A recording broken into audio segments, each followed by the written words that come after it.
Acts 20:1-6 unfolds in the quiet aftermath of upheaval, movement following disorder, and purpose pressing forward through transition.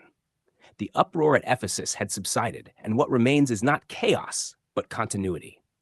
The narrative begins with departure, yet it is not loss. It is the unfolding of a completed work, moving outward in visible form.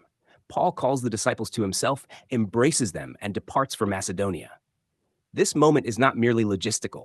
It reflects the established unity of a people no longer defined by geography or temple-centered identity, but by a shared participation in what had already been accomplished.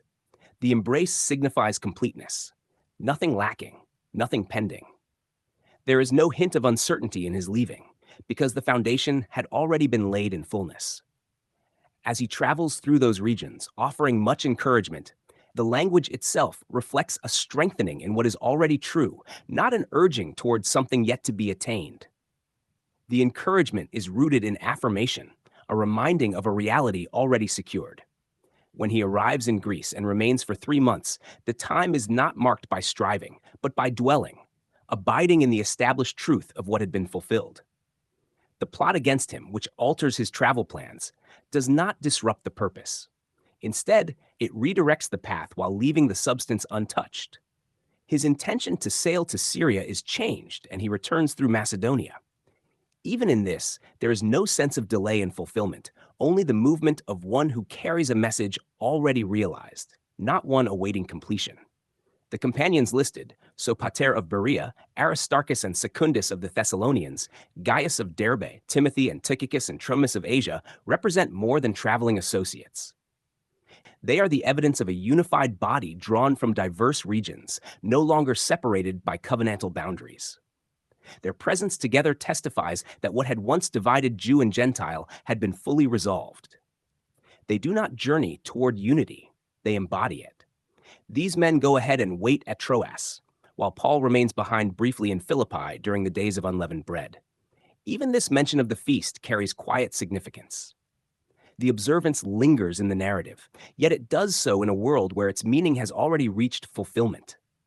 The old calendar remains visible, but its purpose has been exhausted.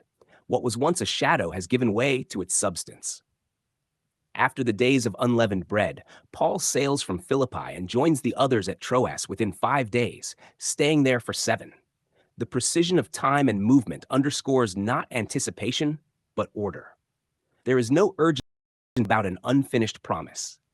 Instead, there is a measured progression through a world where the decisive work has already been accomplished.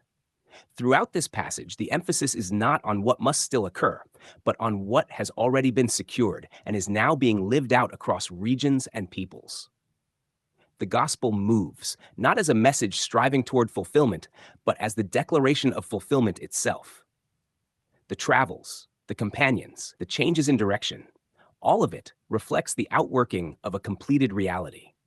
Acts 20, verse 1-6, therefore, stands as a testimony to a people living in the settled peace of what had been finished. The movement from place to place is not a search for completion, but the spread of its recognition. What had been promised had come to pass, and what remains is its unfolding across the world, carried by those who no longer await, but who already stand within the fullness of that accomplishment.